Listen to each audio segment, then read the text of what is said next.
ভুল অস্ত্রোপচারের অভিযোগে বন্ধ ঘোষণা করা হয়েছে ফরিদপুরের একটি বেসরকারি হাসপাতাল।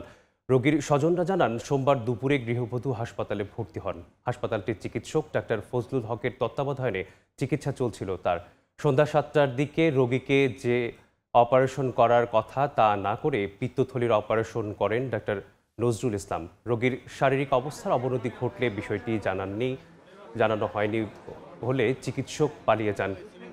খবর পেয়ে সিভিল সার্জন ABM নেতৃত্বাধীন সহ অনেকে হাসপাতালটিতে ছুটে আসেন। তাৎক্ষণিকভাবে সত্যতা পেয়ে হাসপাতালটির কার্যক্রম বন্ধ ঘোষণা করা হয়।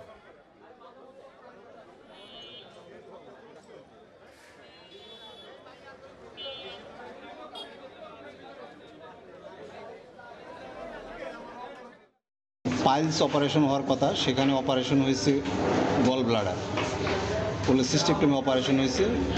এখানে দুইটা পেশেন্ট ভর্তি ছিল, একটা পেশেন্ট পাইলসের আর একটা পেশেন্ট হলো গল ব্লাডারের। কর্তৃপক্ষের গাফিলতি আছে, তা আমি এখন এই হসপিটালটা এখনই বন্ধ করে দিচ্ছি এবং এখানে যে রুগীটা অপারেশন হয়েছে সেই রুগীটা ডায়াবেটিক মেডিকেল কলেজ হাসপাতালে আমরা রেফার করে দিচ্ছি।